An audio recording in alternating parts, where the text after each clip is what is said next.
introduced to the Microsoft Excel class.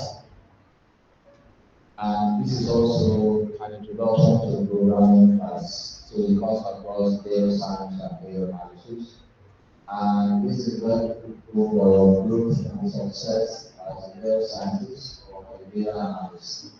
I do recommend, like I said, that it's important everybody, no matter if you're field in tech, I always recommend that you start with Microsoft Excel. So whatever you are doing now, you are a careful person. You could, choose to log in into your email or whatever. And then when you are done with your assignment, you can just send it to your Google Drive. That is for those who are doing it laptop. So that when you get your laptop, or next time when you want to continue working from where you stop, you can just continue. Okay? Does that make sense? But remember, it's not your laptop. If you log in, you have to log out. So that you will not use your window to something. And it's you not knowing that it's not yourself. Good. So now those who are standing, I gave an assignment, right? On Thursday. So I'm going to pass this mic, and everybody, I'm going to record it. Please, those who are speaking, because I'm going to take these records to the NITBA people. Alright? Please, your name, your assignments. If you want to bring your computer up here and show us what you did, or you want to read it out, you wrote it down somewhere, read it out. Is that clear? Is that clear? Yes, sir.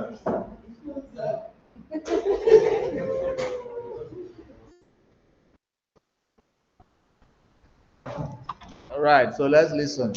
Your name for the record, please. I'm following my name. They are assessing choose any organization, industry, or e-commerce platform or company of your choice. Create a fictional database and data set for that company.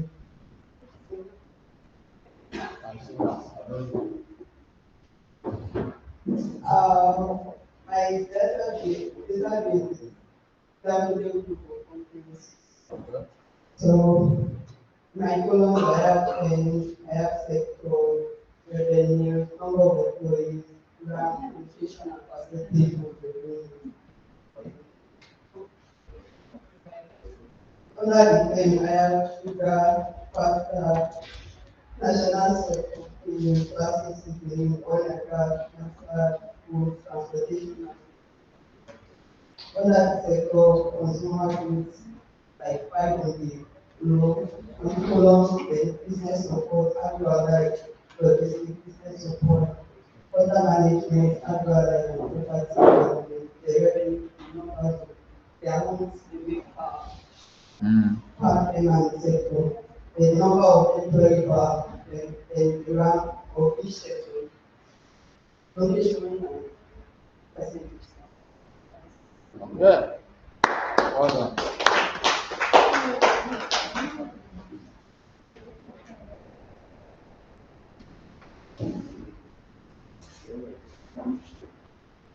Okay. I'm still all you've done, but something is missing. I'm going to point it out. Let's go. I'm Nelson Yogi. So my system I speak something down my phone. It's the sample NGO multi-plan collection template.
We go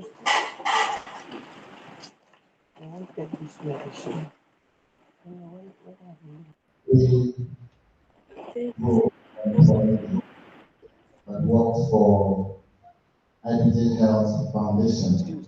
We have a data set, their last name, first name, their gender, their hourly rate, their hours worked, their overtime, their pay, their bonuses, and then also stated the maximum wage, minimum wage, average wage, as well as the total. Thank you.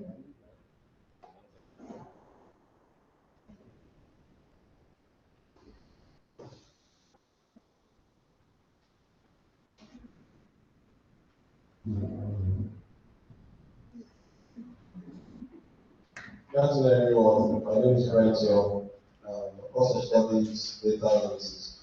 Pursuant to the assignment, I decided to use my place of work for the solar street lights. So I started with products, solar street lights, description. So in the description, for me, I decided to use it as the brand of the solar street lights. So under description, you have electricity, you have AKT, you have C-watts, and you have LED lights. So we move to the next one, and so to the next one and see watts. Because the light, the price of the light is depending on the wattage. So under the watts, you have 60 watts, you have 80 watts, 100 watts, 120 watts, 1000 watts, 1500 watts, and 3000 watts. So we now move to amounts. So for the 60 watts, you can say 98,000, 80 watts, 100,000, and the prices increases based on the wattage. And your next column, you have quantity sold. So after the quantity sold, you're going to have other quantity sold. Other quantity sold, you're going to have total. So your total here has to do with the quantity of items sold times the unit price. You're going to get the amount. Then you have a column for gross forward, which, for instance, you have 10 street lights in stock and you sold 2 for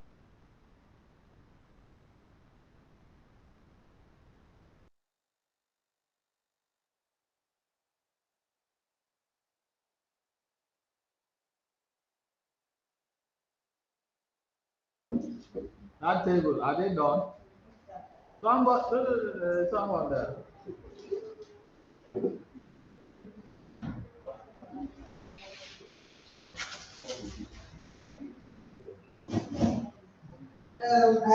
My name is Effiong. I had to do with secondary school students. The first column is their names. The second, the subject. The first one is mathematics, English, biology, physics, chemistry. And the last column is the total maths. Effiong? Let me see.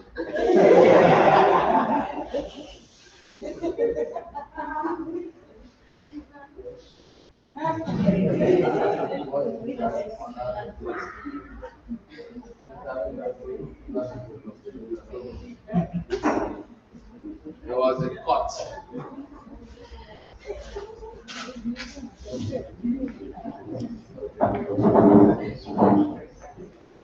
Those of you that, everybody spoke and responded to the questions.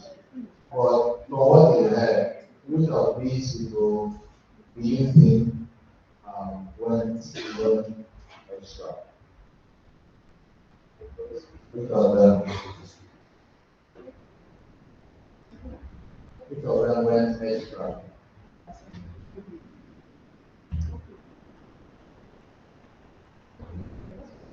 Who? That was the lady. Okay. Who?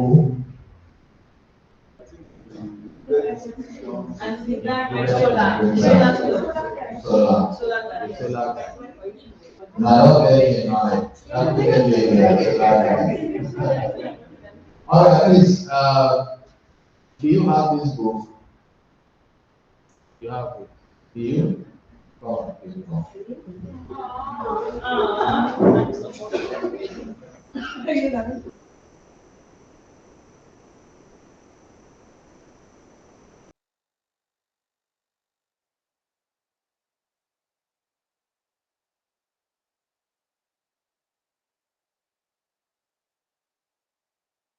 You can't see my voice.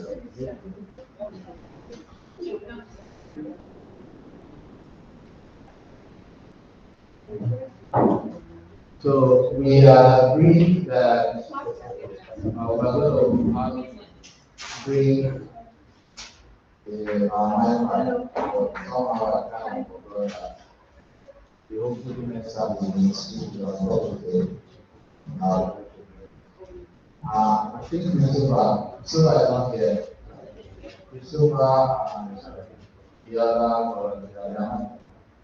the both of them have has a bigger mind, but we would want that bring it on pause so that those with the laptop will connect to the internet.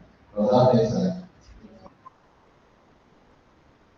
Does that make sense? Yes, sure. All right, so I'm going to share my screen.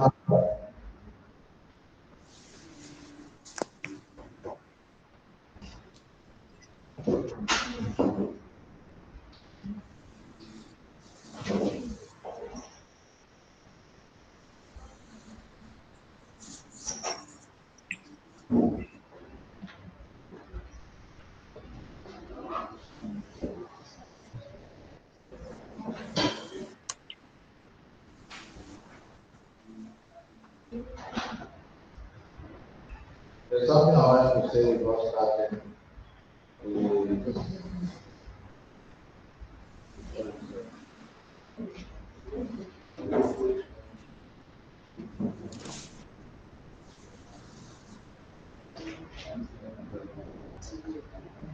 I want to show you what your Bible looks like first.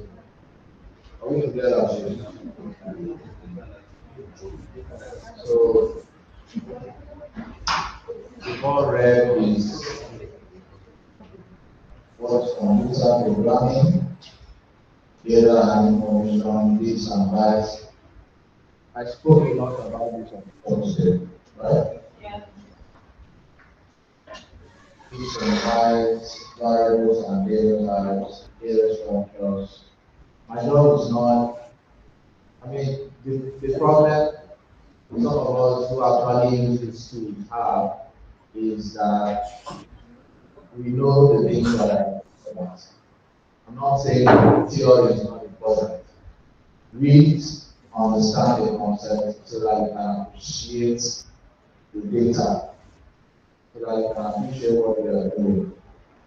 But pay attention to the usage of that software. It's going to pay you very much more, better than what we have now.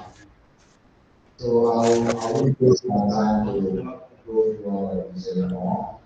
I would love that you go back to your platform and then that someone is Henry, please always be patient.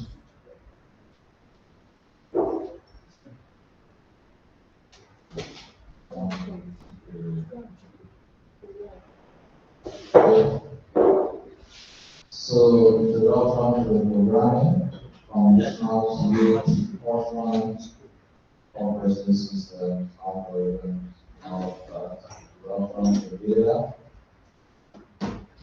So, I spoke about this again on board, right? Data, so project, various career options with data. Remember when we had that session with Mrs. Kim Duma? Do you remember? Do you remember? Or not all of you attended the session? So the recording is available. You can request any session we have that you miss. Always request for the recording, including this one. It's recorded. So she is a UK ambassador. She talked about the various career options with data, and to mention some of the things that we are going to cover.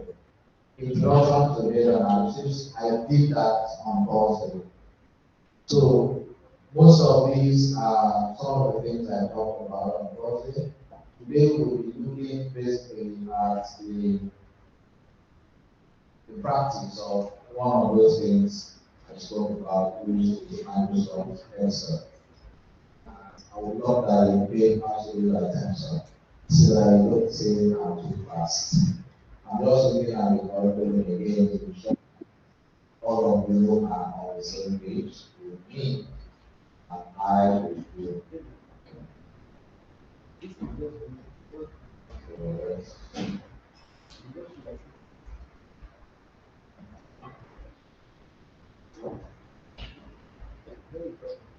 Let's look at what skills under data science. Right?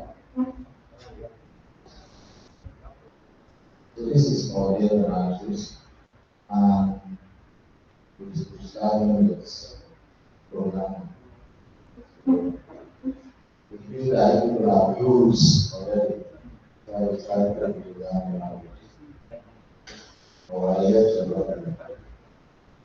So you see, data science is not the same thing as an introduction to programming, 1 and 2. We will also be talking about mostly similar stuff. So it's more of programming language, programming Python, name, error. So some of these things is better shown than explained. So we'll not waste time to explain because I've already read. For those in data science, we are going to be meeting computer scientists. I think there are 2 of them. The other of them. We have more people in data science in the other course. So we will meet some of them within a week. It's going to be an online session so that we will practice as much as we can. Any day we say we are meeting online and you know that you don't have a laptop and you have a phone, you can attend with your phone and have your pen and paper. Write down these things so that when you meet on Saturday, when we are looking to get laptops, you can now practice. Or you don't learn from any of your friends, so practice that class you attended so that you don't miss out anything. And I want to also say is that data analysis and data science are already explained why this is so important on Thursday. But also remember that this program, DaHel Techies, we want to be exceptional. And the program management people already know that we are not just going to be building any prototype. We are actually going to be building a company from scratch. So I say that as a friend, we have already acquired a business here in Calabar. So we don't have a business name yet, but we want to outsource that project to the trainers and the students under products management. So once they are able to give us a name and give us everything that they spoke about in this afternoon, we will now push the idea to those in UIUS to give us flesh, and from there we push it to those in the software engineering track, to do the cycle, to code the hell out of it. And then at the end of the day, we are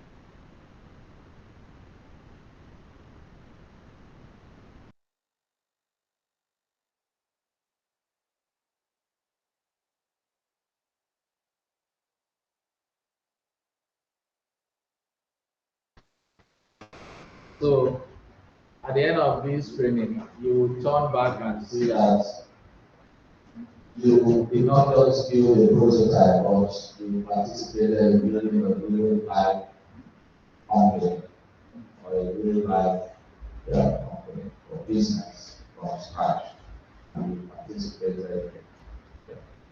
So please pay attention to everything that you are talking about. There is some very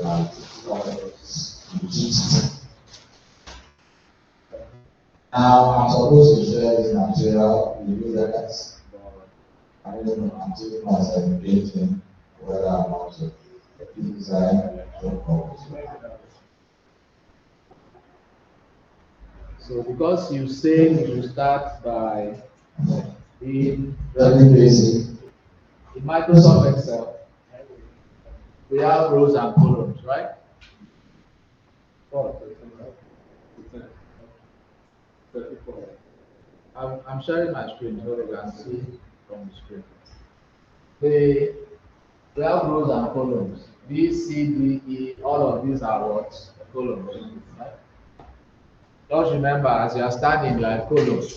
When you sleep, you are a row. Abi? Yes. So rows are all of these numbers. So columns, you have them all the way to, when you get to Z, you now start having AA, AB, AC, and so on to AZ. And then you now have BA, BB, BC, and so on and so forth. So those are rows and columns. Now, if you see that there are these spaces, I know some of you will get those who are professional.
Right, welcome back. Let me share my screen again so that you guys can follow.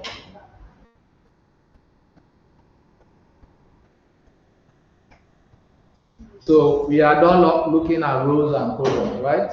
We want to see how we can prepare magnificent charts, and then we'll look at visual conditional formatting, trend identification, and how to bring anything. So let me say that I want to teach you guys something now. So I'm going to come here and we have my fictional data sets. I have here name of students,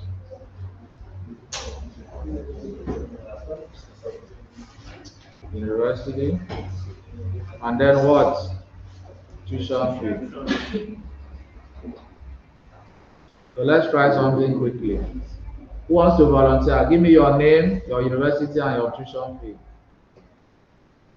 Steve, Chris. Stephen? Steve, Chris. Steve Chris.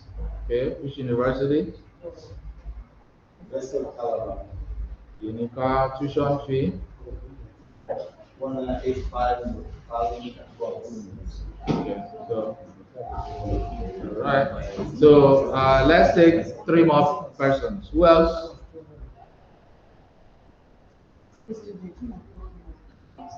I mean, how this thing go university here? Even if you are at school, just say something. Yes. Brent. Brent? Brent. Brent.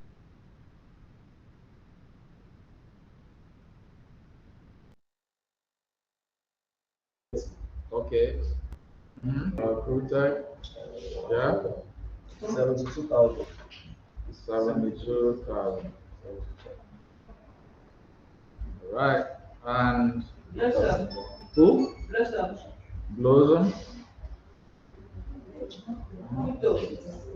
Pluto. Okay. 45,000. Right. Let's take 2 more people. Eyum Michael. Iyo? Eyum Michael. This? Okay. Michael. Okay.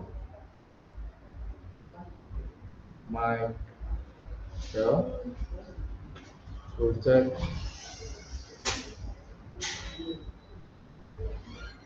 Yeah. 71,000. 71,000. Okay, one more person. Princess. Princess. Princess, they go school. Yeah. ODI. ODI. Double MA. Double MA. Yes. Okay. Unicorn. Unicorn. 51,000. 51. Yes, as I said. Okay. As I then na facha era so. Last year. All right. So you have an idea of what the columns look like. Now the question I want to ask now is, out of these 3 columns, which of them do you think can stand on its own? Like can survive on its own? That is independent of any other column. Name of the person. The name of the person, no? Name of the The university. Why did you say name of the person? Because I think it's an identity. Yes, it's an identity. But remember, this identity is not standing. It's not like name of person, animal, place, or things, right? It is a name of a person inside a data set. Right? It is a name of a person inside what? A data set. So in that data set, there are columns that can in fact dwell on their own. That's what I'm answering. Then who said university? Who said university? Yes. Why did you say university? If you remove the name and the name of the school itself can identify with the amount if you allow this time, that is the name of the school. Okay. Thank you. Who has gone to try? You don't know what I'm doing now is a very important element in the world of databases. If you want to build a relationship, you probably learn a lot more about this when you start using a software, a visualization software like Power BI, because you need to create a relationship between one table and the other, one variable and the other. Very important. So, well, what? Student can change. Yeah, student can change. The very constant thing there is the name of the university. But without the name of students, the university can stand on its own. But the students cannot stand on its own because you have a tuition fee. So who is paying the tuition fee? And to where?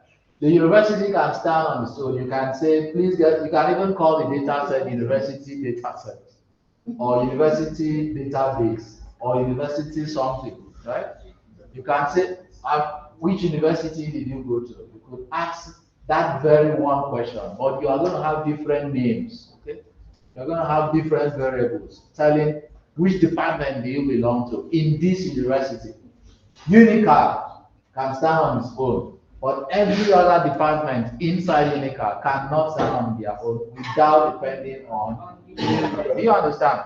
So if you are creating a relationship, if you want to create a chart, for instance, you have to either create a chart of the names and their university, or tuition fees and the university, or tuition fees and universities and names. But in every case of the analysis, university must always be the most important element. Do you understand now?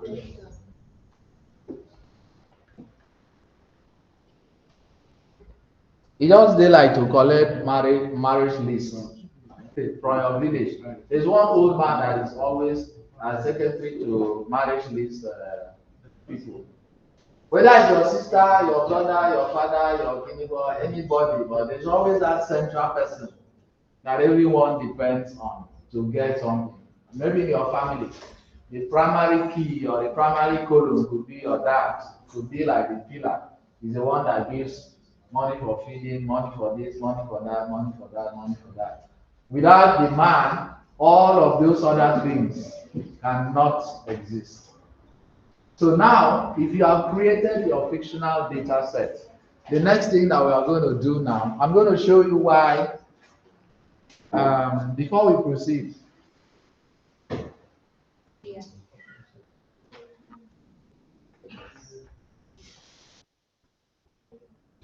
I forget to bring holy water.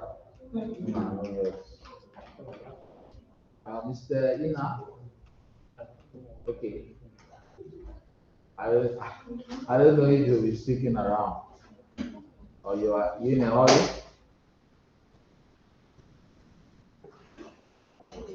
Please, excuse me. I'm really teach without this time.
Let's be while we figure this out. Now, there's something I also want. We now know the difference between primary columns. So, secondary columns are other columns that. Are we together, please? Let's come back. Secondary columns are dependent columns. So, I take that down. Secondary columns are dependent columns. So, for instance, tuition fee is a very, very dependent column. It depends on the students or the university. Is that clear? Depends on the students or the university.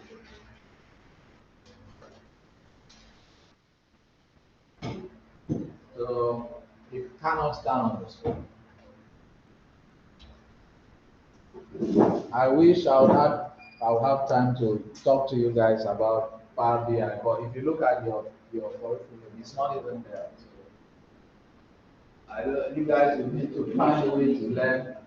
Is Power BI there? You mentioned it, not mentioned. So let me just mention it to Power BI. So, but you need to learn it. I'm a Power BI developer, Microsoft certified. So, I know the software back to back. Now look at the screen, please. Let's come back to class. I guess this is supposed to be name of student, right? But this is hidden. And university, I don't know what was there, tuition fee. This is supposed to just end here, but it's moved to column E, right? So who can tell me the short way to like make everything come up straight? Like no need to drag. Normally you just take your cursor here, right? Click and drag. No, I just do the same. But what if you have thousands of data sets? Or maybe you have 100 rows, 100 columns. You can't be dragging and dragging and dragging and adjusting all the time. So who knows? To adjust everything to appear. Wrap, okay, wrap is one of them. Wrap is one of them. You know what wrap text is?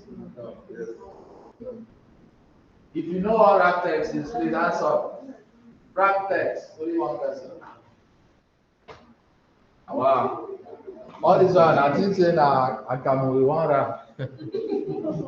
Please, who knows the other method? Apart from wrap text.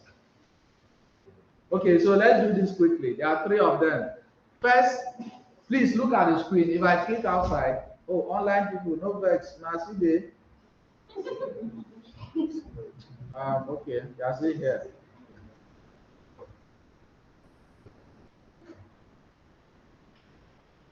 Now you see that I clicked outside, right? If I click outside, Control A, which is Control Highlight All, what happens? It highlights everything on my workbook. Every single thing on my workbook. So I can just hit delete and everything is gone. Right? Then Control Z, undo, is back. You see that? But if I take my cursor and click inside any of these and then do Control A, what do you notice? Only the data sets. No go say, oh God, no sabi, oh, I go delete them. Now I cannot bring it back. Make sure that you know, we are going to be talking about tables and why they are important. But make sure you know every single step and action that you are taking. So now, Control A, the next thing is alternate shift HOI.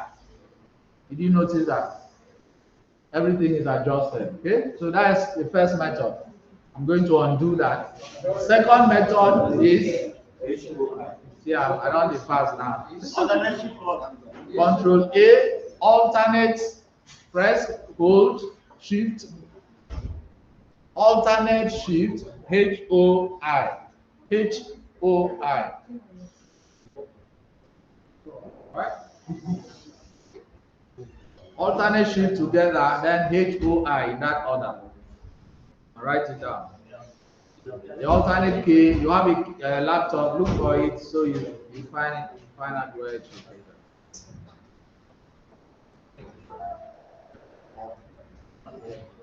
Now, the second one again is what? A drag text. Okay.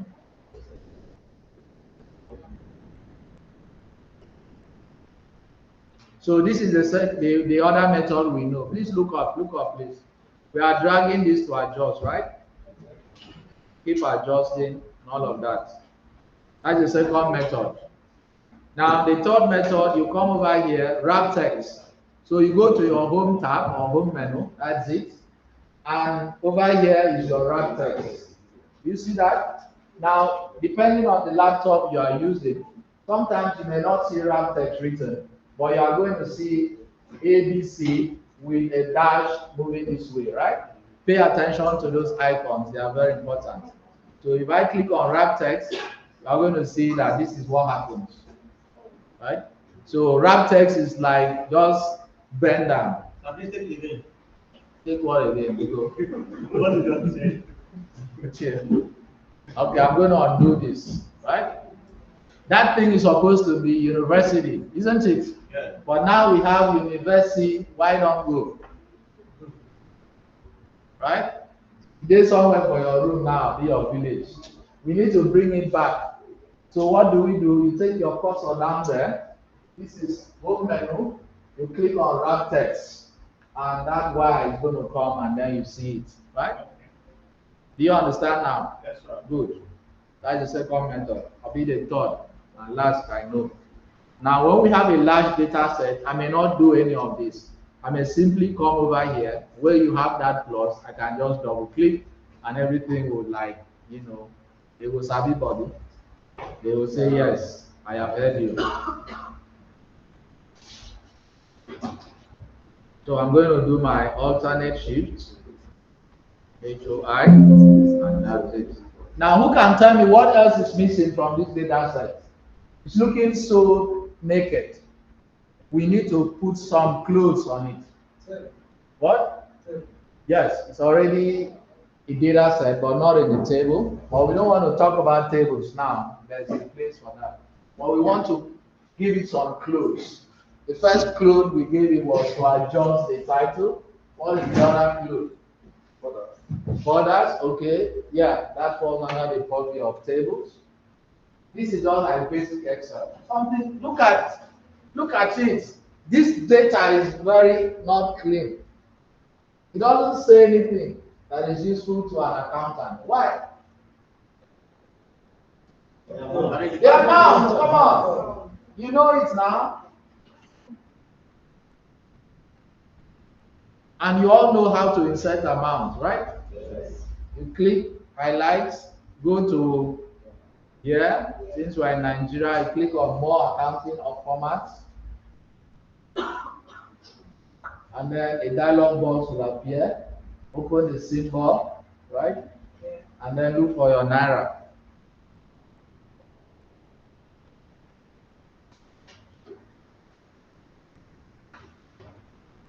So Naira plenty, just choose any one. And then click on OK. That's it, right? Is that clear? Now, the next step we want to take now is, it's still looking a little bit naked. I never work with a table like this. I want to do what? To bolden my titles. I'm going to bold this. I'm going to color it. I can even use my red, and that's it. So anyone looking at this will know that this shows and this makes sense. Now, this is where the primary columns, secondary columns I talked to you guys about is going to play out. Let's say I want to put this in a chart, and then I highlight everything. Then I go to my insert menu right there and click on insert. Then I go to any of these charts. These are all different types of charts. You have the bar chart, right? We have all of these pie charts, whatever those ones are called. So let's say I want to use the column chart. You see there are a lot of options there. And let's say I want to click on maybe this one. Yeah.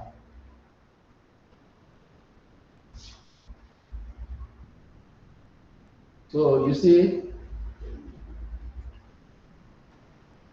do you see that Excel has automatically identified this to be very important? University. Organizing for you almost immediately, followed by the name. So now we see that this guy paid the highest amount in fees, right? Good. Now the other thing that I want to show you is that you should always remember to rename your charts. So I'm going to double.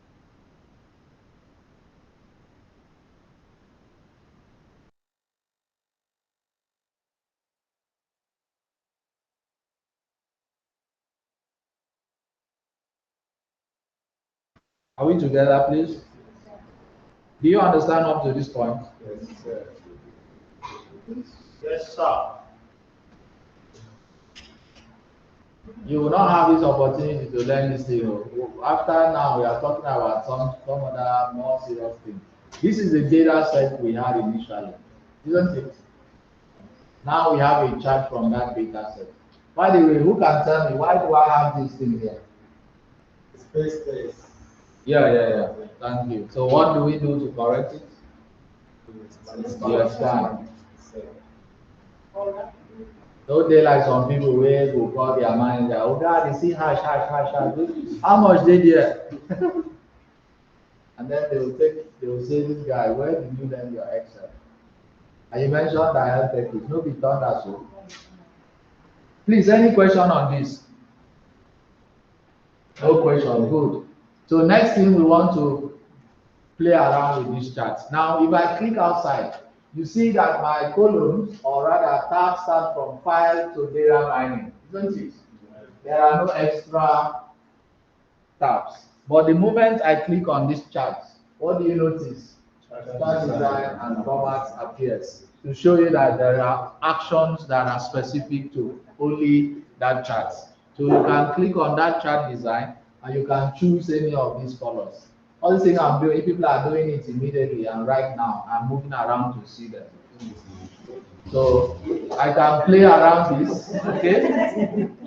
I can change the color. I can come over here, click on change colors. I can choose any of these colors. Let's say green. Then I don't like the black background. I can come over here and choose this. Okay.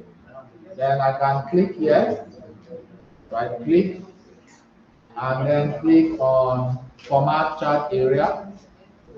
And I can come over here, click on fill. Let's say I need picture, for instance. Are you guys following what I'm doing? Yeah. Picture, you want to insert a picture. I have pictures from my file. Click on that. Okay, so it's taking me to my computer now. I hope I don't have any evil picture there. So let me just go to my downloads and choose a random picture.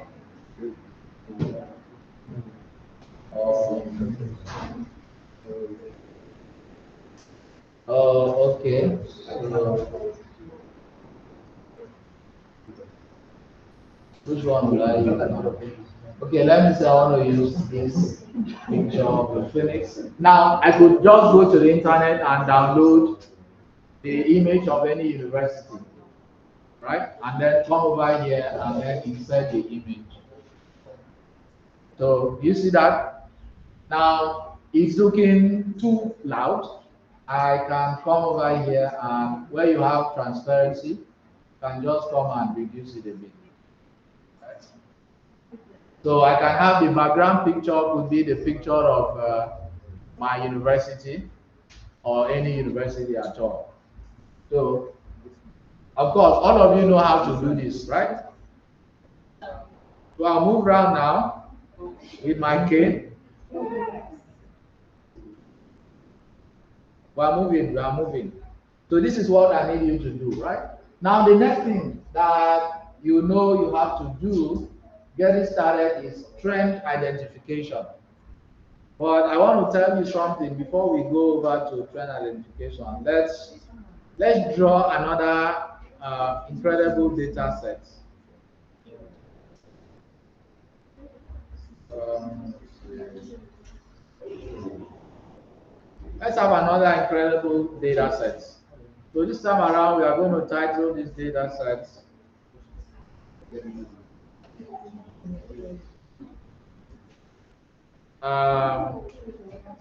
let's say products, okay?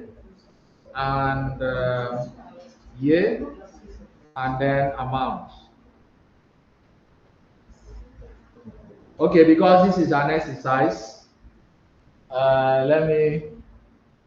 So one person from each table just kind of go and type any product, put the year, and then put the amount. Right. Quickly, let's go. Every table should have, I think every table should have a leader. Abi? Yeah, okay, we have someone. Come on, come on. Put the name of the product, put the year, and put the amount. So we are moving, right? We are done with charts. The next thing is you want to see what the trend means. Type it with confidence.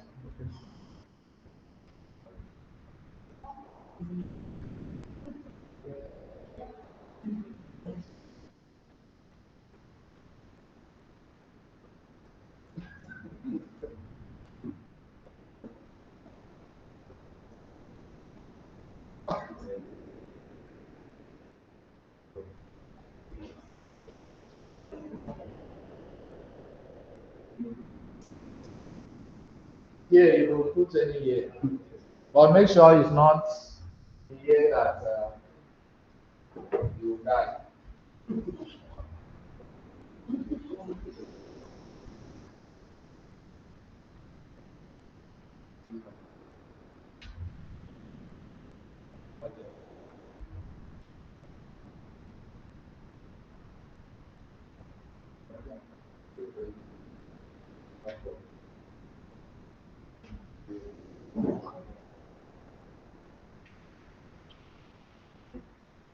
Okay.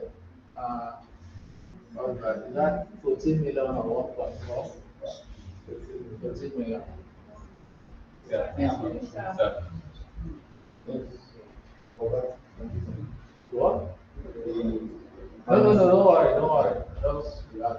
You get that kind of movie. Go enjoy it.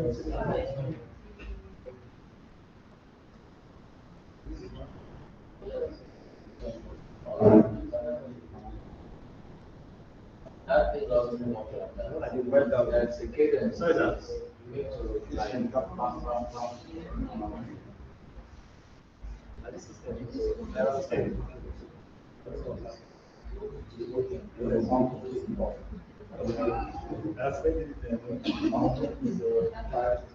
you can actually restart this.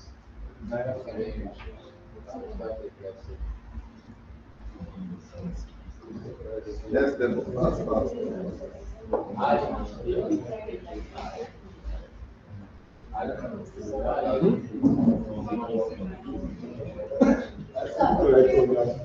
Let's go. You can use the other method. Yes.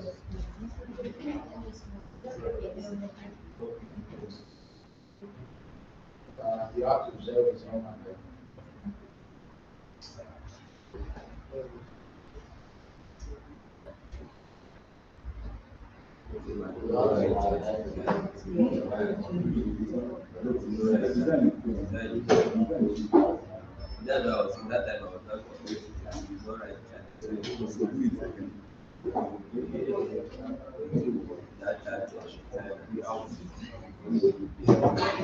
Okay. All right. So I need someone to volunteer inside the currency. This time around, you could just put some pounds. Now, I love the fact that this is how you guys type. This is how you type, right? But you know that products will have the capital B. Same with Mercedes Benz, the capital B. HP, same with a laptop. Now, this is what happens. People who insert this type of data, they are of course called what?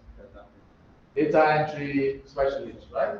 They don't have time to be doing capital and small letter. Sometimes they type your name just like that. Their job is to insert data. If their job is not to clean the data, it's your job to clean that data.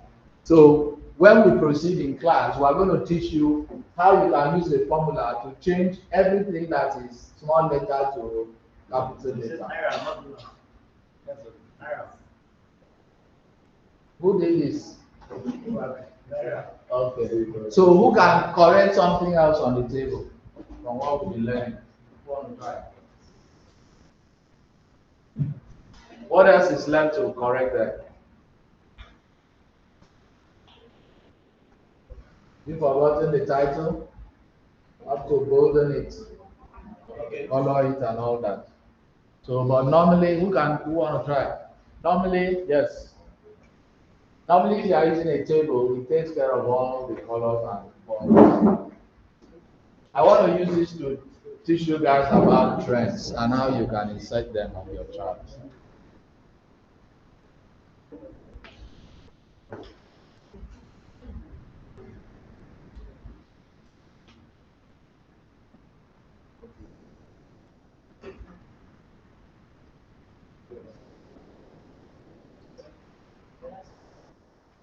Yeah, okay. Can be red or fill, do change any color that you want. And come over here. All right, so let's do this. Insert, click on your views, so you have something like this. So this data set is very, very, very, very crooked. So it means Mercedes-Benz has, is the highest. Okay, well, let me correct something for the purpose of this class, right? Let me take this to. Now, do you see what I'm doing now?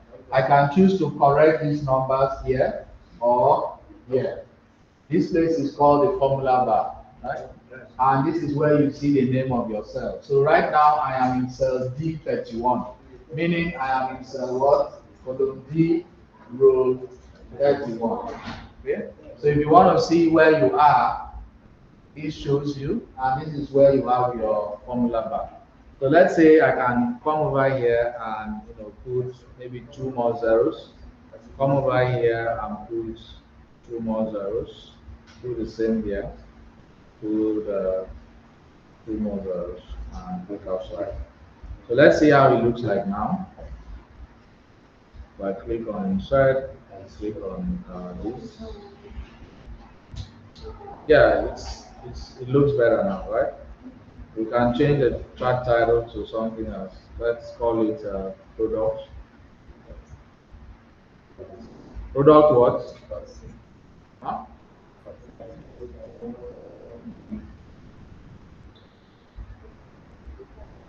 Product what? Whatever that is. Okay.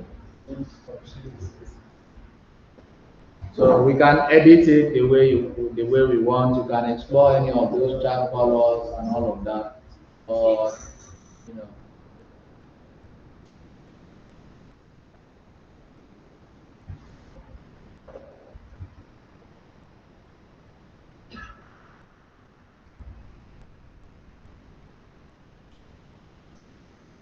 Okay, so let's look at trend line.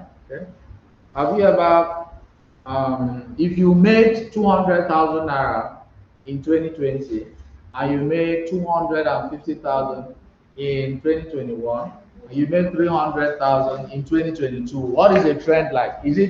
Are you progressing or are you progressing? Progressing, right?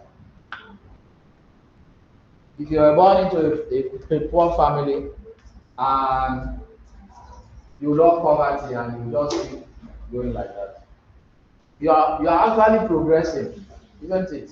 Because you are maintaining the poverty level. So you are giving birth to children who will increase the poverty ratio. So the trend is just like that. It's the same thing if a company discovers that they are making a lot of loss as they stay in a particular region. So we've had some companies leaving Nigeria and some are even coming. They have discovered that the trend of business is not moving. So the products will leave the market because that trend is not there. So it is very important that you pay attention. Please, I'm not going to spend time to give you theory to explain this. Write the different types of trends available so you don't make your definition or rather research. How many of you wrote YA? I guess everybody. Now pass. Mathematics, eh? Remember those days we had graph, plot graph. You'll be using ruler to draw line from X axis to Y axis. And then you'll be looking at the dots. You're looking at the trend, tracing and tracing and tracing. For those of you that are here, you thought you would escape. You didn't. We are still talking about it today. Right? So most of the time, you all came across these lines in your physics or mathematics classes. True or false? The linear one is a very popular one. Exponential, linear forecast, moving average, and there are even line options and neutral line. So I want to click on linear. Let's see what it looks like. So it's asking me, do you want to look at it based on the year? No, I want to look at it based on the amount for now. Thank you. I want to look at it based on the amount for now. So look at what the chart just gave me. Do you see? So now, what do you say on this trend line? Is it positive or negative or zero? Why is it negative? What? Because it is moving from the top all the way down. Now a trend line that moves from the ground all the way to the top is what? Positive. And the one that is almost this way is what? Zero. Right? Are we together? No, it's constant. It's constant. Let me show you. Okay. Let's go online and let's confirm what I'm saying is true. So let's look at trends.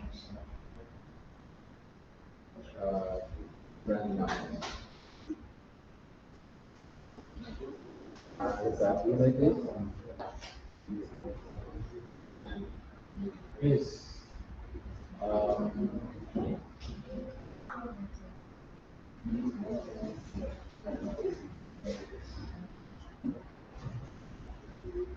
Trying to see an image that is whether it's a positive. Okay, bro, this is what? Positive trend. Have you seen it? Right? It means that there is an annual income, someone is earning in thousands, and the more money you make, the more taxes you pay. Are we together? The more money you make, the more taxes you pay.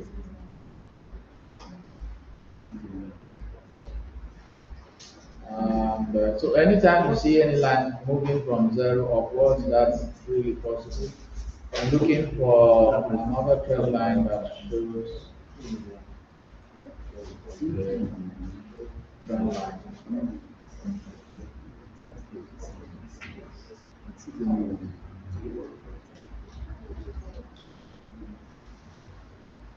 Now, those of you that are under data science, you will be hearing of a couple of things like, you'll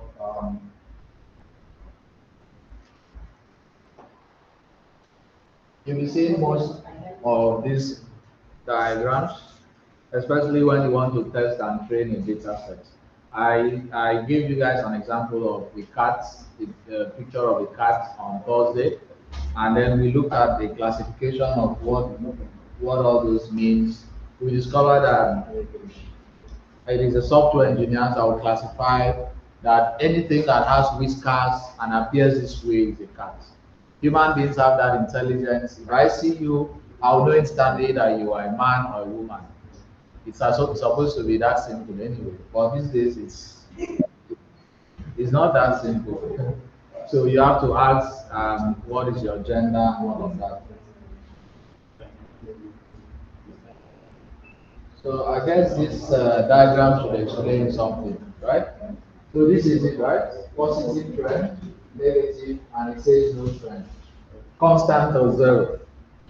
Now these trends are very important because most of the time, if you are telling your manager, or if you are telling someone in your office that their business is not growing, the best way to show it is to make sure that you use trends. Okay? If you want them to see that they should stop buying a product, the best way to show it is to make sure you use a trend that is called forecasting. Is to use a trend that is called forecasting. Now, with forecasting, you are actually projecting into the future. If you have ever watched weather channels before, they will tell you what the weather is going to look like tomorrow. You know, it's going to be 7 degrees, it's going to be hot, it's going to be. So that's like weather forecast. Data analysts, data scientists can actually use data to also predict what's going to be like. So if you are, an example of that as in your daily life is person wey dey beat you when una date will still beat you when una married. Except God will come down and change the person's heart.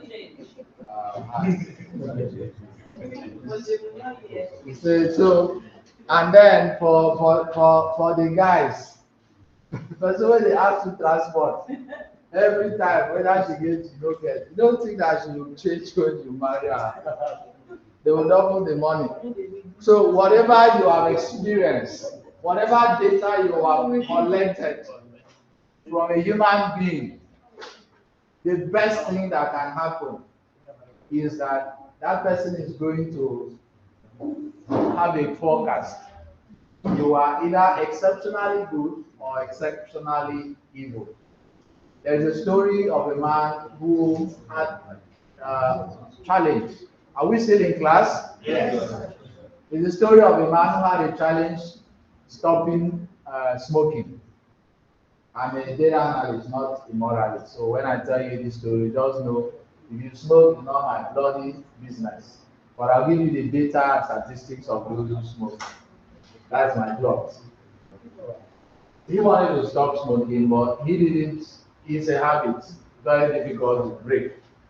And when he met a psychologist or maybe a very close friend of his that knew that there's something he loved more than smoking, right? And he now told him, you have collected a lot of data of smoking. Data by smoking is the little actions, right? Putting it in your mouth, lighting it up, putting it, lighting, finish it. So that is data. That collection, that is how habits are formed. Little actions repeated over and over and over and over and over again. If you have ever had a baby or a child, or maybe you are staying close to one, a child that is addicted to watching cartoons or movies. When I say addiction, I'm saying 20, well, not 24/7, but more than half of the day. The child is watching movies or cartoons. You discover that when that child is sleeping, there's a reflex action in their fingers. You see them doing something like this, even when they are sleeping. Almost like they are scrolling. It's because their body has stored a lot of little actions and data, isn't it? So the best thing that you are going to do to change the data that's already been collected is not to wipe away that data. You can't wipe it. You can't tell them. You can't come and tell a man, stop smoking, you will die. He has seen it over and over again. You can't wipe away that data. It's part and parcel of his muscles, of his memories, of his entire existence. So the best way to do it, and this was the story I read in one of the books, was that a man had to remind him, what is the most important to you apart from smoking? He said it was his little girl, right? His little child. And he said, how will you feel when you die because of smoking and your little child has nobody to take care of her? You understand?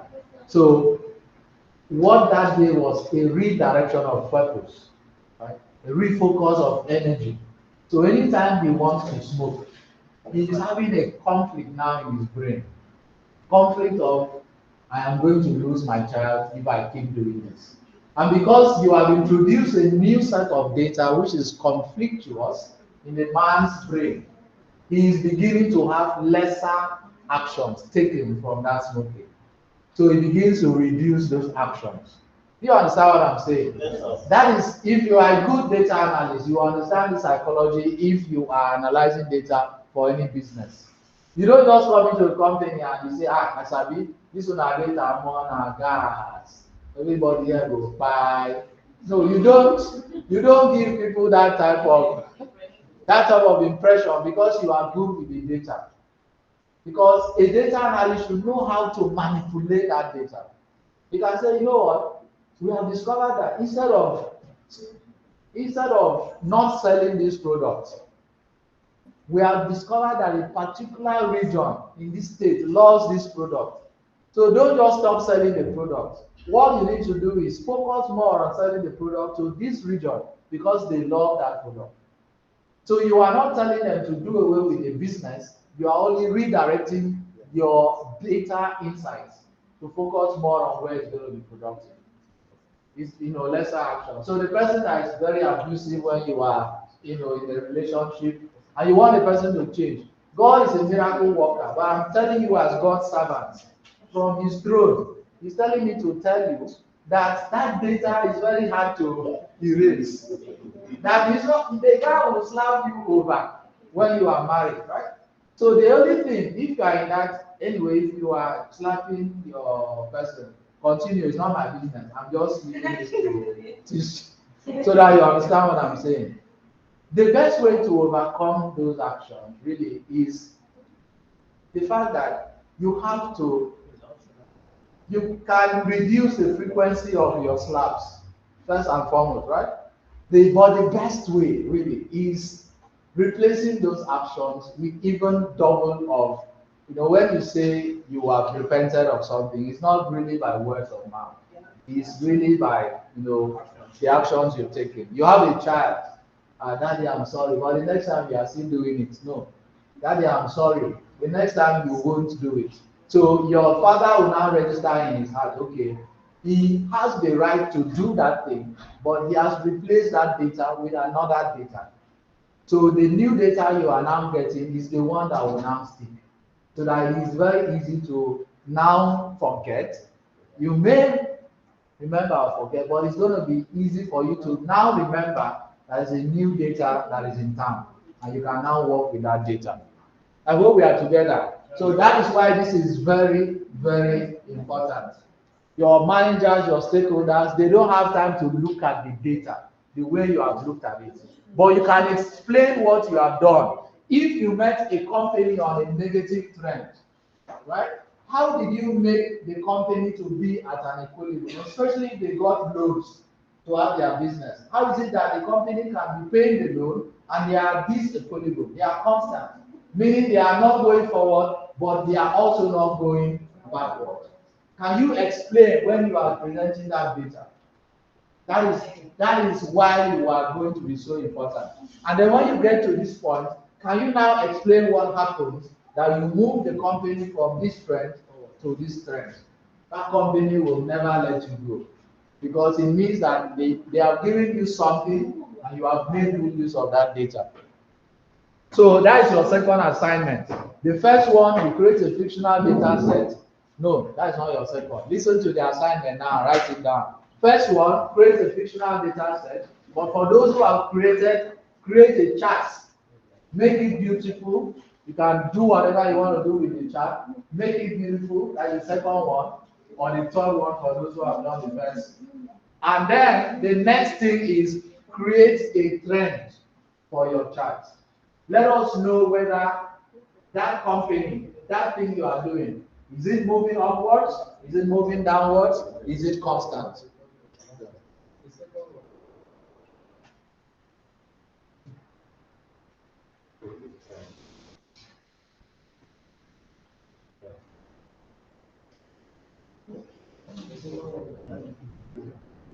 First one, a fictional data set. Second one, what?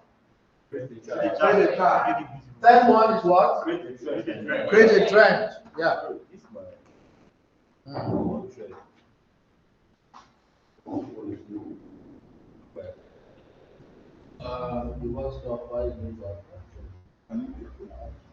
Okay, so it's giving you options of year and amount. So do you want to see a trend of years? right? Did this company do well in year 1? Did they do well in year 2? Sometimes it could even be months. Inside the years, you could have a trend showing months. Which month in a year made the most amount of sales? You didn't do anything. That means you don't have enough data for that year. If you have enough data for a year and you have a lot of products, you are not going to be working with what I'm doing. I say go and create your own. Oh. Create your own.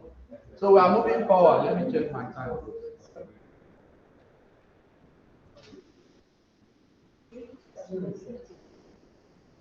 Okay, I think I have 15 minutes more. So that is it. Let's see what is left. Yes, you can actually bring anything into your Microsoft Excel. You guys know how to do that, right? You know how to do it. How to bring anything into Microsoft Excel. Do you? Trend is what? You only spoke about the linear trend. Yeah, I gave you an assignment. Go and read about the different types of trends. And I showed you where you can see those trends, right? Yes. Let me show them. Go to Insert, right? Where you have your data, go to Chart Designs. Click on Add Chart Elements. This is my old version of Excel. Scroll down and then look for trend line.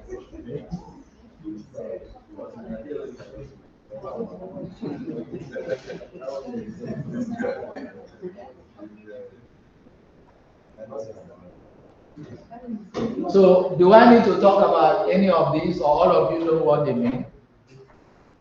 Now, let me just explain quickly. Legend. Who knows what legend means? Okay. Legend. Yes. Don't be DaHel. Legend. Yeah, description, the kind of trying to explain the pictures you have in the graph or anything. Okay. All right. Thank you. So, have you ever seen all those? Let's say anywhere you see blue is yes. Anywhere you see red is amount. Have you seen this thing? These are all legends. It simply means a little box trying to show or explain to you the coloring and all of those things in your charts. So that you wonder, why is it blue? Why is it red? Why is it purple? Okay? It shows. So what other thing is there? You already know chart title. You can edit your chart title here. So I need you guys, when you go home, please play around these options. Click on any of them. Try to find out what they do. If you go to data labels, let me click on.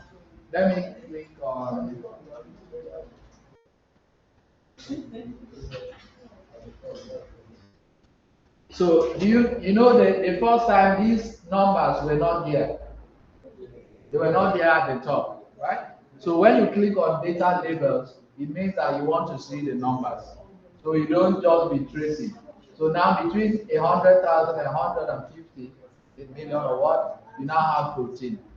But you can of course take your cursor down there and it's still going to tell you the same thing. And then you know what you're talking about. So please find out what the other things mean, really. Grid lines are also very much easy. You see all those lines? Those are called what? Grid lines. You saw them in your graph book in secondary school. That's how you were tracing to make sure. But you can, these are major grid lines. Vertical, you could also have the ones for horizontal. So let's click on primary, major, vertical, and let's see what the difference is. You see, these are here, right? If you come over here and let's go to grid lines, this time we want to see primary minor, meaning the smaller ones. You click on it, you even see those small ones, all right? You can also, play around the other things as well. And then I said, yes, you can bring in anything into Microsoft Excel. All you need to do is go to Insert. You can bring in any of these things right there. You can also bring in illustrations you may have, like pictures, like shapes. If you click on, you can choose any of these. You've used Microsoft Word, so this shouldn't be strange to you. You could have a screenshot. In fact, you could even bring any of your pictures, and then you can edit them if you want, right? So you could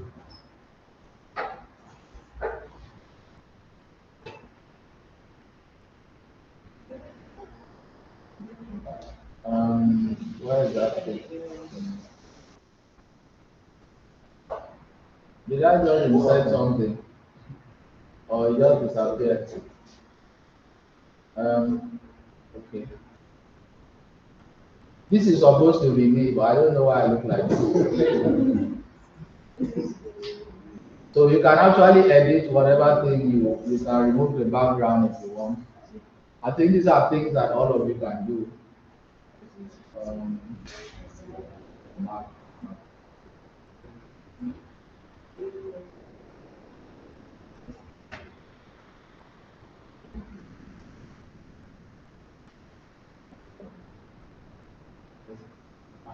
And sometimes I don't have time to be doing some of these things on my own.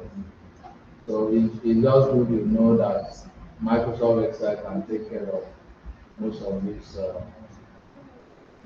nonsense.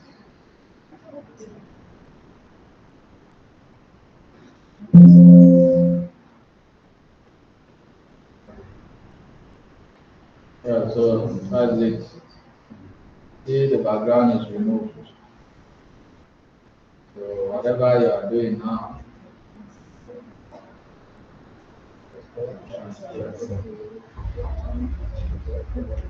so please just play around some of these things. This is not what we should be paying attention to. Now I want us to move forward to talking about other things that are pressing. Now in Excel, remember in your mathematics, we have numbers, we have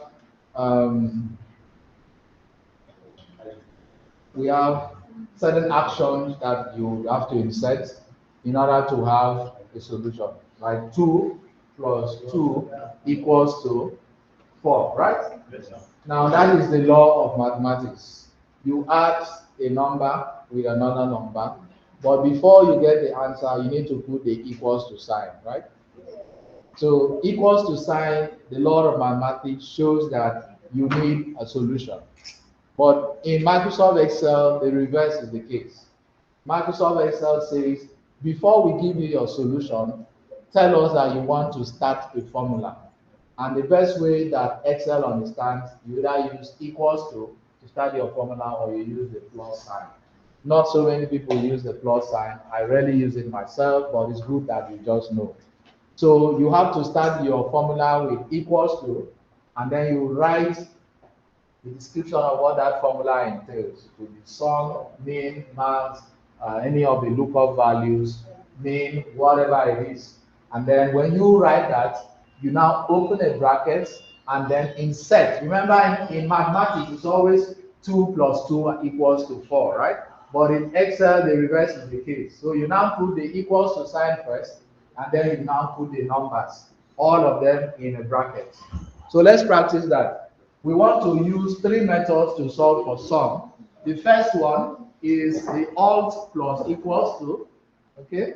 The second one is the sum, but anyway, I prefer this should be the first. I'll use the second as the first, and then the first as the second. So let's proceed. Let's say, okay, let me see. Some people say they hate mathematics, that's why they don't want, but the same people that hate mathematics, if you see how they price for a win to go market, you'll fear them. Let's say we have 45, whatever that number is, and this, right? And whatever number again. Let's say we want to add these 3 numbers. So first thing, what did I say we do first in Excel? Equals to, followed by what? Sum. So equals to sum. Now Excel is so sweet because anytime you type a formula, it already gives you a description of what that formula does. So can we all read what it does? Add all the numbers in the range of cells. Exactly. So there are different levels of sum here. Some each with F or S, and some product and all of that. And if you can click on this, it is going to automatically give you an open bracket. So if I try that, did you see that? Click on the first one, it automatically gave me an open bracket. But if I remove the open bracket, I can just do it manually myself. Now, do you remember in mathematics we have 2 plus 2 equals to 4, but in Excel it's now telling you that 2 plus 2, put it here. But don't put a plus sign, because instead of plus sign, we have already typed sum for you. So instead of the plus sign, you are going to put comma and put any of the number ad infinitum, right? So we are going to do either, okay, these numbers are too much. I need just smaller numbers so that I can be fast about this. So I'm going to take 4, I'm going to do this, and then I'm going to do this. So we try that again. Equals to sum, right? Bracket open. Now, normally this is how it's supposed to work. We're supposed to have 45, then comma, 24, then comma, and then 14, right? Basically, and then we do what? What next? We close the bracket. Now, when you do this, Excel has understood that you want it to perform an action, and then you hit enter. Now, when you do that, you have your answer 83. But as a data analyst, please pretend as if I didn't teach you this. Oh yeah, just do like this, remove it, you know, enter. I didn't teach you this because it is not the right way. You know why?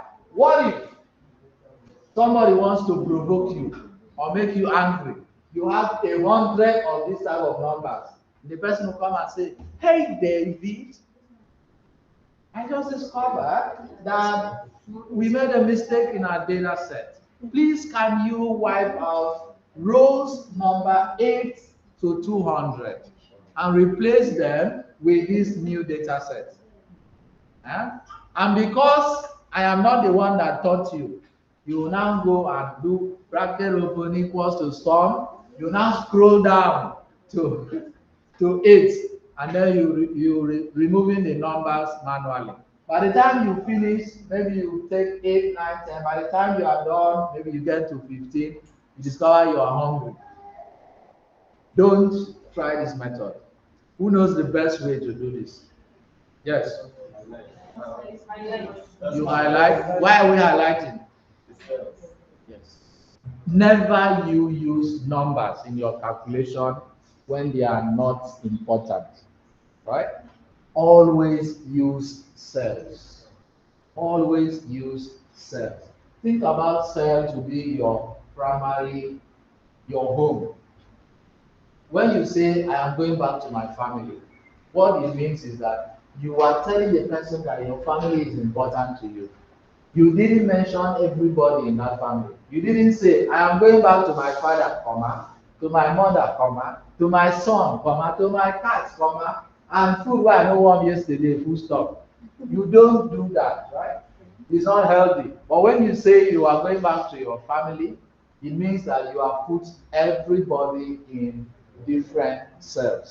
So that any day that, even if it's only you in that house, people will refer to you as, "Go to Mr. Peter's family," right? They will not say, "Go and see Mr. Peter." Do you understand the idea? So cells are very important. If I come here and let's say I want to remove 24 and put 50 and then click outside, do you see I still have 18? Oh, sorry, 83. Meanwhile, the numbers have changed. If I want to change it, I have to now go back to my formula bar. You see 24 is still here. I have to go back there and then do what? Remove it and put what? 50 and click outside. Then I have a new sum, right? So that is why it is, because you can make mistakes yourself. But when you use a cell, it will automatically effect those changes. If we are using a cell, this is how it goes. You say equals to sum, bracket open, you just highlight the cells. And when you do this, Y4 is what? Y4, isn't it? All the way is to Y6, meaning a ratio of numbers between these range of cells. That is what we are calculating. When you are done, anytime you see that something is blinking in Excel, it means that work never finished. Do you understand? It means work never finished. No go far. Don't insert error. Once you close the bracket, it stops blinking. Did you notice? Yeah. And then you click on enter. Now let's say we want to change 45 to what number? Let's say 60. And then you click outside. Watch and see what happens. It changes automatically. This same law applies when we are going to be treating tables, right? So that's the first method, sum. The second is what? Alternate plus equals to. We're going to do that quickly. Okay? Here's the second. Let's do this. Second is alternate plus equals. So I'm going to press my alternate key on my laptop and then my equals to sign. When I do that immediately, you are going to have this will come up. Only one step. Remember the other one was how many steps? Equals to one step, sum. No, too many steps. As a data analyst, your job should be what? Soft life. Your job should be what? If you like suffer, hands up. Your job should be what? To solve any formula that you can use to minimize the number of hours you spend on a task. Please use that formula, right? So if you do this and then hit enter, that is the second formula. Now the last formula is called the AutoSum. How many of you know the Greek symbols? Online people are they see here, I keep forgetting. Where is their video? Oh la la. Where are they? Where are they? Where are they? Okay, they are still here. Awesome. Mr. Effiong, well done. I see you with your glasses. Thank you, sir. Yes. Are you eating food? No, sir. Okay. Thank you for being in class. Thank you, sir. You're welcome, sir. So let's say that we want to have, let's say, Greek alphabet. Okay. Look at the Greek alphabet. This is one of my favorite languages.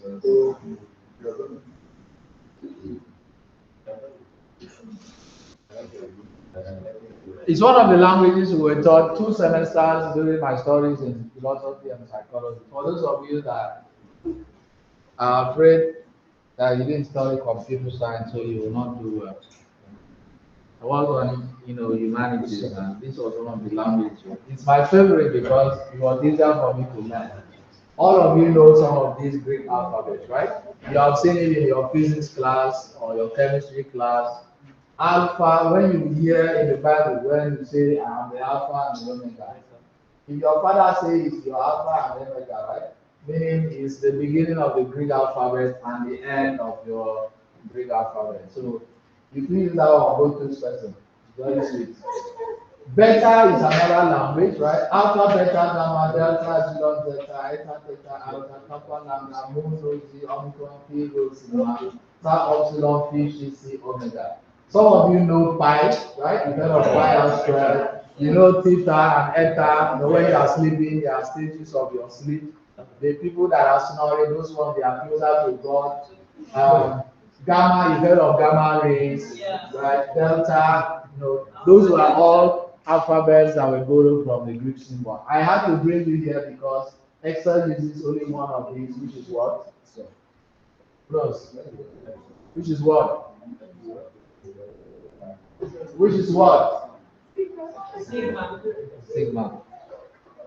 So some people may be using Microsoft Excel. They may not know what those symbols mean, but because you are here, you know them. Hallelujah. Amen. So anytime you think of AutoSum, think of this symbol. And what's the name of that symbol? Sigma. Sigma. You see that? And it's already giving you automatically added up. Your total will appear after the selected cell. So when you click on that, it's going to automatically highlight it and then you click on enter. So those are the three methods of using the sum function. So if your calculator lost, if you use Excel, run out. So this is going to be your assignment. Please write this down. I need you to solve for all of this, right? Use any of your three formulas. When we come the next time, you're going to tell me how you did it. I will screenshot this and maybe, can someone just take a picture, drop it in the group, please? Drop it in the general group. Right, I have 2 minutes. Please keep your questions. I'm asking them in a few minutes. Then we're going to be treating summing function hopefully very soon. But this is again a very basic formula in Microsoft Excel. Yes, take this. Very basic formula in Microsoft Excel.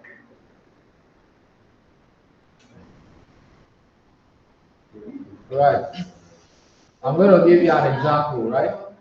So anytime I want people to see the formula I use, I insert a square bracket in front of the equals to sign. Normally it's this way, right? Equals to 2 plus 2, right? So I can have 2 plus 4, and then I hit enter, and then I have my answer. I don't need to do equals to sum, bracket open, and all of that, right? This is just major or basic arithmetic using Microsoft Excel. But if I want you to see the formula I use, I can just come over here and then put a square bracket so that you can see what I type. You see that? You can now see it instead of the answer.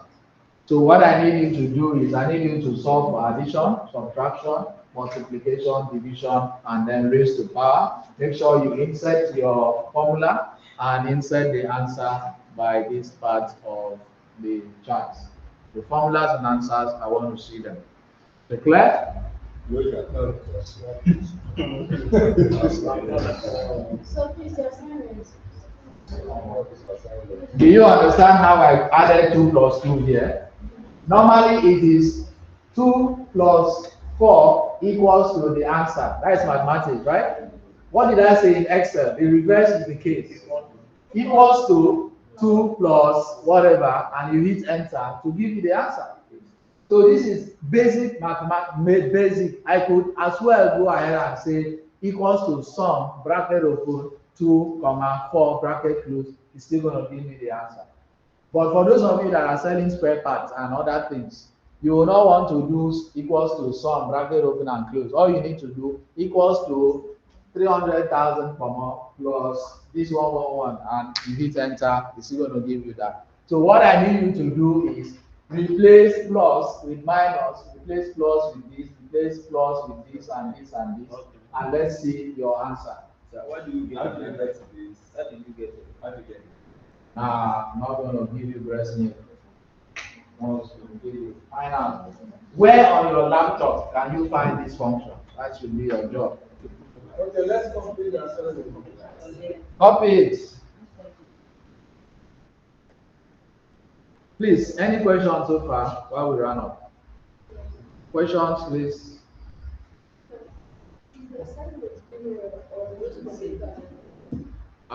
If you are here and you don't want me to feel bad that you are learning, yes, for everybody.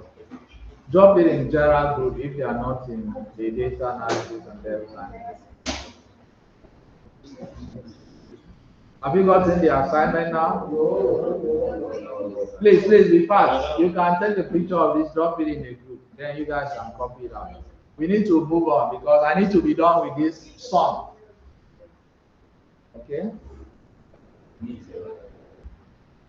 We still have a lot to cover. So on Thursday, we'll be looking at programming, introduction to programming. We'll talk about Excel for maybe like 30 minutes. And then we'll talk about other things for the rest of the time. What's the time again on Thursday? We'll let you know. Or you should leave 2 p.m. to 4 or 2, yeah. Then on Saturday. All right, let's move on, please. Yeah, check your group. Now, let's look at this. Who can tell me the formula for average? Looking at what we've treated so far. We want to find the average for this amount. What? Equals to average. Good. You can see it defines what average does. Open bracket. What else? You highlight from where to where? Which up? Who said up?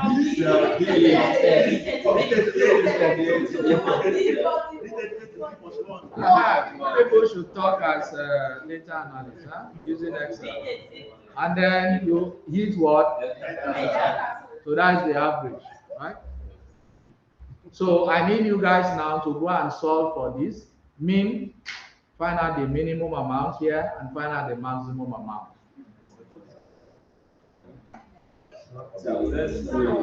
Huh? Yes.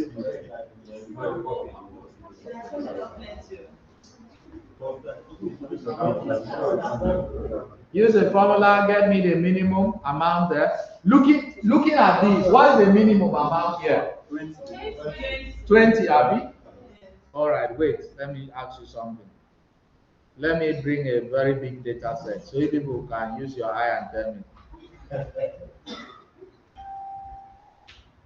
So while that is loading, now let's look at this one too. What is the maximum amount here? 50, good. So I need you to use the formula rather than your eyes, because I will never trust your eyes. As a data analyst, I will what? Never trust your eyes. Now, those of you that were Control A, I, you see what I did. Now let's look at evaluation. Can you see? Yes, column B. So I'm going to scroll down. Oh yeah, use your eye now. Are you ready? Let's go. Use your eye. Tell me the lowest amount. We ready?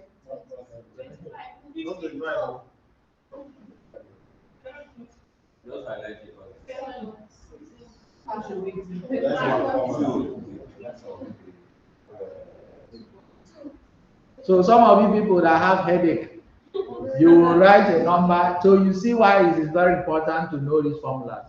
If your boss says, "Hey David, please, there are some companies we don't want to work with them anymore. Please let me know the lowest amount of valuation we've had for the past 3 years."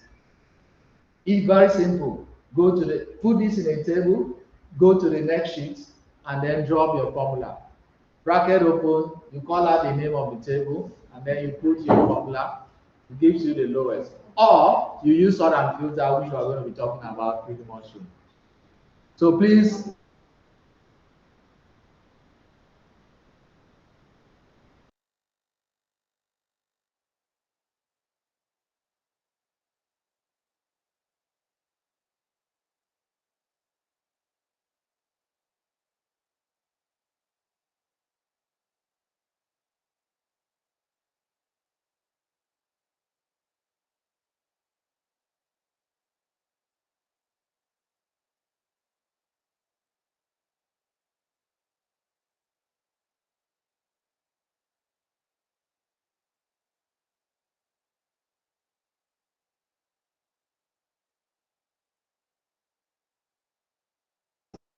These other values are very formulas, each of you. You choose one, you choose the other, you choose the other. So when you come, you add this as well as all of this. You add this. And then you come use the second formula to do it. So quickly, Alex, let's go.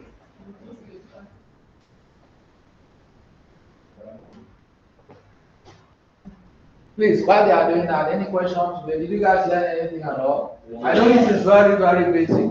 No, there are still like very advanced topics, lookup functions, VBA macros, and the coding aspects of Microsoft Excel. Yeah, we touched just a little bit of that. Even factory editor, we have the time. But this is very important.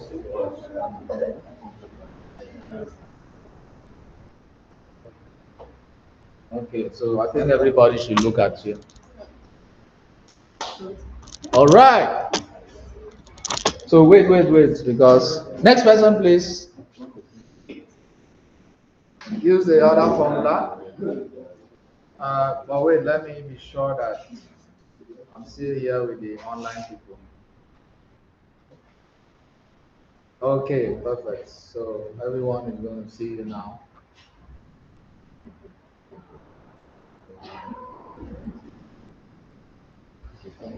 Fill the whole world up.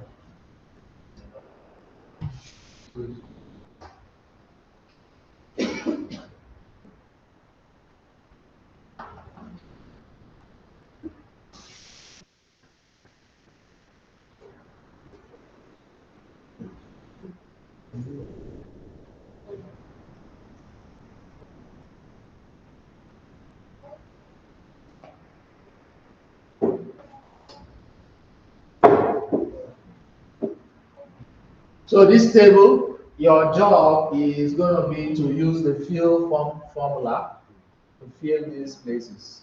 It's a very simple one, right? Fill in without typing the formula.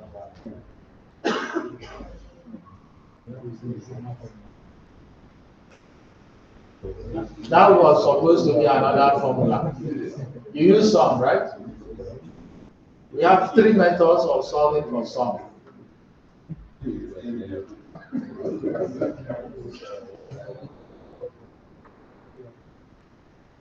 Please, brothers and sisters, let's pray for our sister. Put your hand forward. Pray for her. Please, next person, let's go.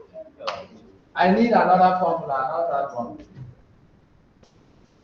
We have some, we have two more. I even added the one other person. Oh, allow us to figure it out.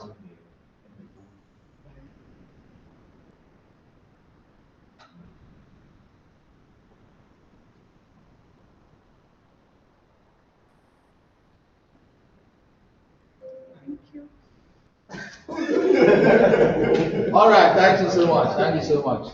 Now, guys, come up. Let's do this.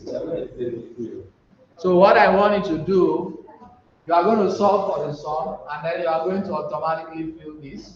And then when you are done, you now add what you have here with this and this, and you also fill it. Very simple. Let's go.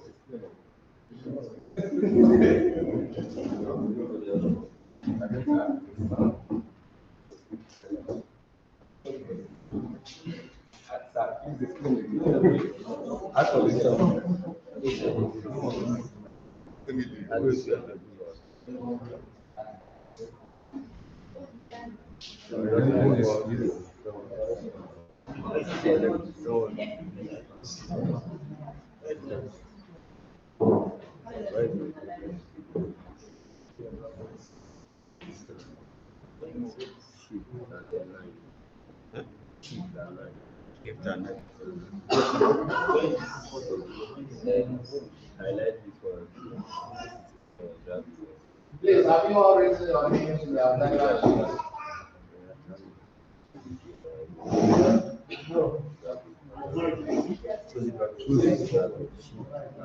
Someone here said no. Who's keeping the attendance?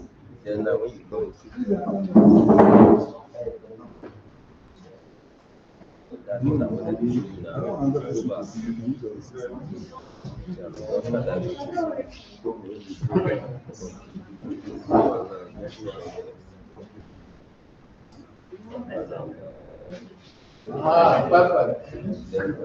Please pay attention because I'm not teaching this anymore. They're already doing it. So all you need to do is you add this and this. It gives you the answer right here. And all you need to do is you drag down, right? So now you solve for that. You also solve for this, and then take your cursor over here, click, and then drag down the field. So you don't have to be typing and solving every row at every time that you want to solve. Which one are we adding? This one and this one.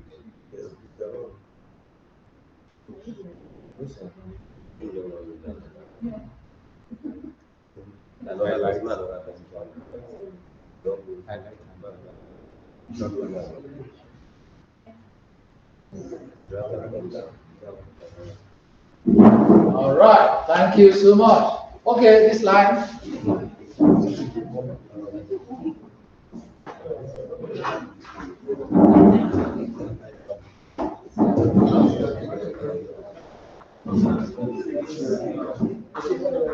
So you guys, you calculate for total. Remember, this is very tricky now. You have to make sure that your data is clean. Calculate for total, and I want to see Apple appear all of these spaces. Right? Very simple. Then you, the special group, I have a special assignment for you. It's coming up. Go on. Apple side. Apple side. Come and do this one first. Let's finish. Finish this. Add this. Total. I'm not going to show you what is the total, but I want to assume that you know what to do.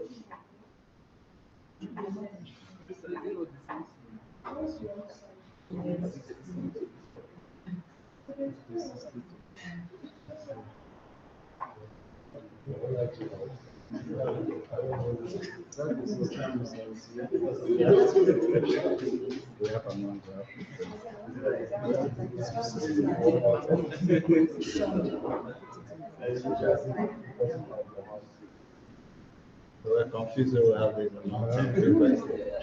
Total of amount of frequencies. I don't know.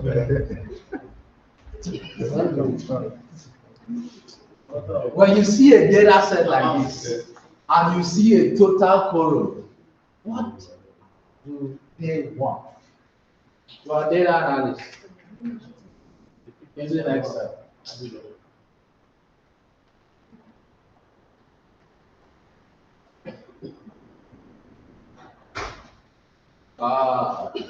Shokuri Corporation.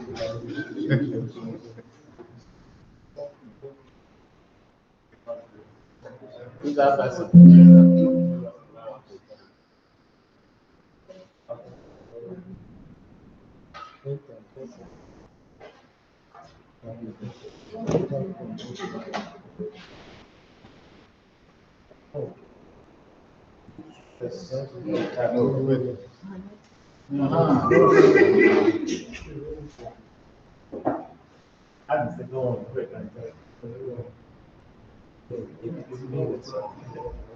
Right. So now let's look at this. Now it's not only numbers that you can drag and drop. You can also do the same thing for words. So let's try it. So you don't have to be typing over and over again.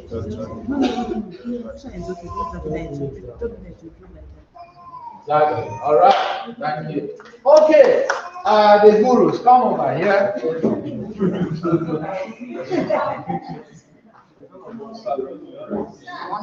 on. Yeah. Please join them.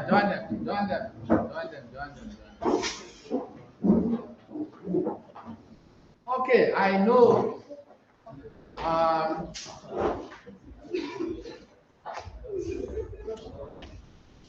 All of you pay attention. This is the last thing for today.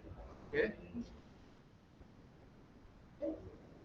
What do you think is wrong with this data set?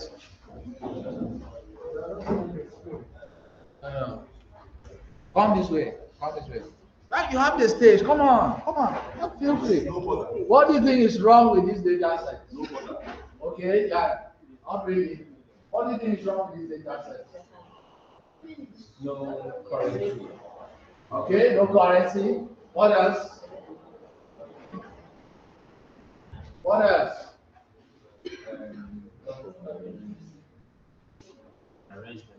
The arrangement, thank you. What is wrong with the arrangement?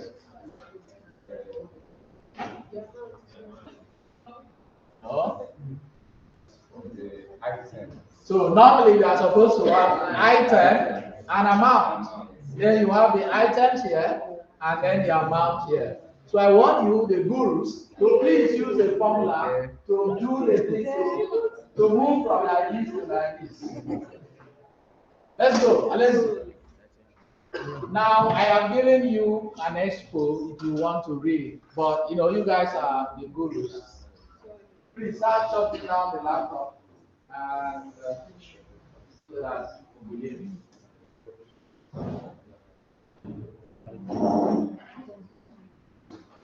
Press escape so that thing stops. All right.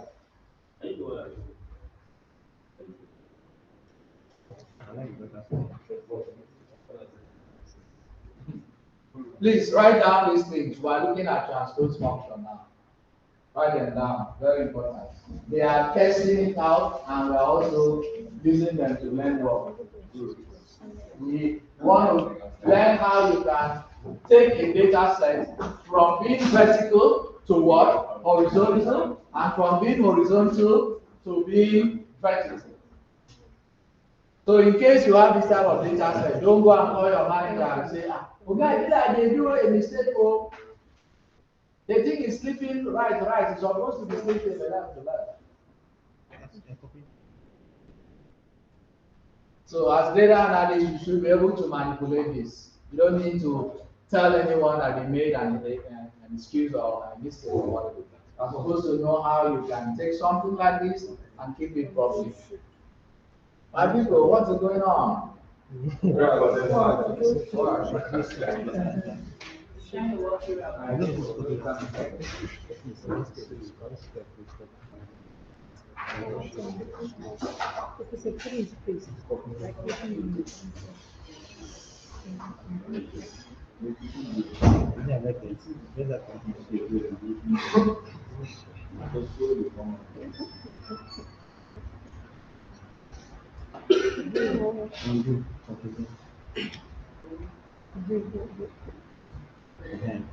Should we have them?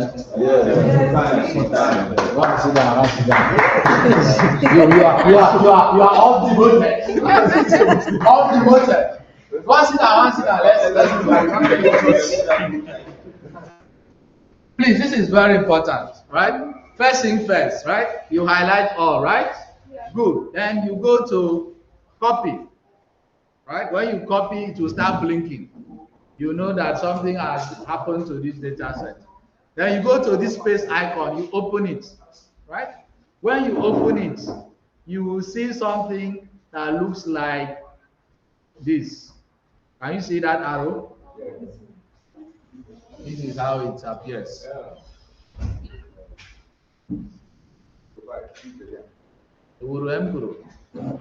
You understand? Okay, I'll do it. Pay attention now. Step 1, Control A. Step 2, Control C, which is what? Copy. Take your cursor to any place you want it to appear. Step 3, go to the paste menu. Click on the drop down. Look for this icon, which is what? Transpose. And then click on it, and that's it. Okay. Now, in your other older version of Excel, you would actually see it written transpose. But in this, my own, because they know I'm Baba, they just say, let's just show you the icon. So anytime you see under the paste button, you see an icon that looks like this with an arrow at the top, know that is what? Transpose. So that is the first formula. Now the second formula is, all you need to do is do what? Equals to transpose. What does it say it does?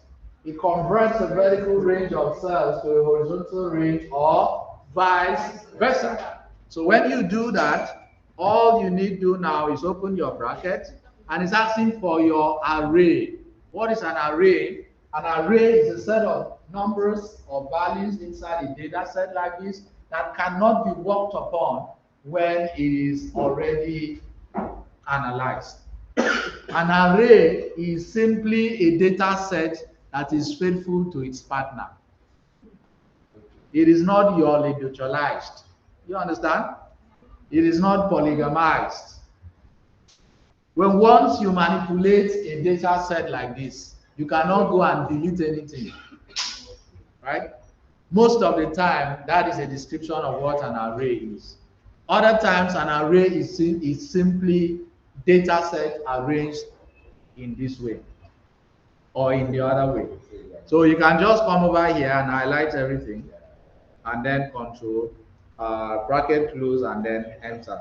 You see that? Is it clear? Yeah. All right. And with that, the news in Ejakam has ended.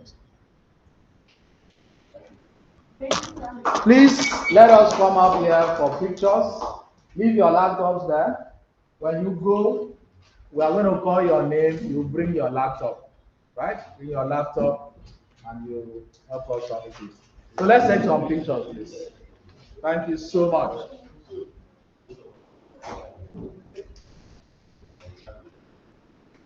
So for those who attended live, do you have any question?